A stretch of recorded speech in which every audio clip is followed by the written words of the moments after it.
bela beliau. Itu kan? Kehidupan dunia ini sebentar, saudaraku. Sebentar kehidupan dunia ini. Sampai kapan? Demi Allah, saudaraku. Kita ini membutuhkan sekarang, laki-laki di sini yang hadir, yang mendengarkan suara saya dan ini mengikuti ceramah kita. Kita membutuhkan sekarang orang-orang mukmin yang imannya iman baja, bukan iman kerupuk.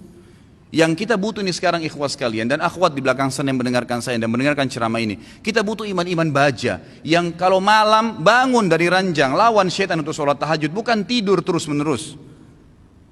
Kita membutuhkan iman baja ikhwas sekalian dan akhwat sekalian yang pada saat azan ke masjid, sholat, apapun tantangannya. Pada saat musibah datang bersabar mereka.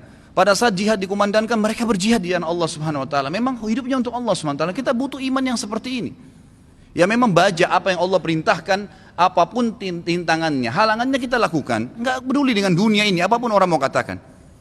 Akhwat kita di belakang sana, kami butuh sebagai laki-laki seorang ibu seperti Nusaybah binti Ka'ab, sahabiat yang luar biasa.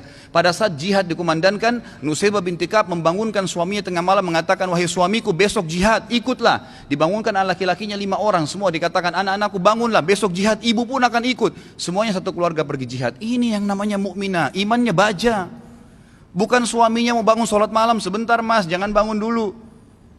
Malah dikempesin. Suaminya mau poligami, jangan, saya cemburu. Hukum Allah Subhanahu Wa Taala. Kita butuh wanita mukminah seperti Aisyah radhiyallahu anha. Waktu Nabi SAW menikah dengan Zainab, disambut oleh Aisyah dengan senyum, karena dia tahu ini hukum Allah, gitu kan? Masalahnya imannya iman baja, bukan iman kerupuk yang diketuk langsung pecah. Nah ini yang membuat umat Islam lemah, karena iman kita kendor, kempes, tidak ada apa-apa. Sedikit godaan syaitan, dibisikin sedikit langsung kendor. Pakai jilbab besar, kemudian digoda sama temannya, sedikit saja, oh kamu alim ya, ditinggalkan jilbabnya. Subhanallah. Kita butuh orang-orang mukmin dan mukminah yang hadir di majelis ilmu dengan iman baja. Memang mau mempelajari hukum Allah SWT halal haram. Sepertinya anda hadir ini iman baja namanya. Hadir di majelis ilmu sebagaimana orang-orang fasik. Mau berapa jam dari malam sampai subuh di diskotik, tidak rasa capek tuh. Kemarin ada ikhwah bilang sama saya, Ustadz antum gak capek dari pagi sampai malam ceramah? Saya bilang ya akhi, orang di diskotik dari malam habis isya pulang kantor, duduk nyanyi sampai kupingnya itu gendang kupingnya mungkin bisa pecah, musik dengan besar sampai subuh, minum khamr, mabuk, dia nggak rasa capek tuh, merasa oh saya tadi malam terhibur. Kenapa kita sebagai orang yang beriman tidak mengatakan saya terhibur dengan majelis ilmu, saya terhibur dengan bertemu dengan para ulama, dengan sholat malam, dengan membela agama Allah Subhanahu Wa Taala? Ini yang dibutuhkan, gitu kan? Kita butuh seorang muslimah, saudari kita yang seperti Rumaisah radhiyallahu anha, yang pada saat suaminya sedih, dia menghiburnya, anaknya mati. Suaminya sangat sayang dengan anak laki-lakinya. Pada saat meninggal dunia, kata Rumaisah radhiyallahu anha, jangan ada yang sampaikan kepada suami saya bahwasanya anak ini sudah mati, karena suami saya sangat sayang dengan dia.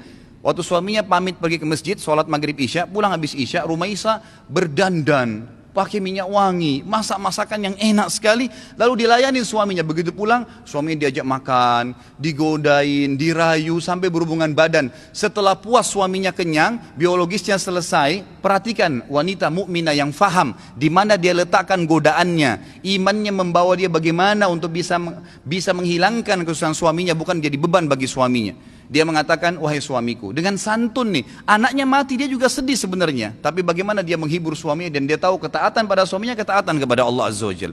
Apa yang dia bilang? Wahai suamiku, bagaimana pendapat anda kalau seandainya tetangga pernah pinjamin sesuatu, lalu saatnya tetangga memintanya, pemiliknya minta benda itu, apakah kita akan mengembalikan? Kata suaminya, tentu saja, itu hak orang. Kata Rumaisah dengan tenang, dengan sangat luar biasa kasih sayang sama suaminya, dia mengatakan, wahai suamiku, kalau begitu berharaplah pahala dari Allah, karena ya, Allah SWT yang menitipkan anak kita telah mengambilnya. Suaminya langsung marah mengatakan, kenapa kau tidak cerita dengan saya, wahai Rumaisah? Kau membiarkan saya memakan makanan, menikmatin tubuhmu, lalu kemudian kau memberitahukan setelah itu bahwasanya anak kita mati, gitu kan?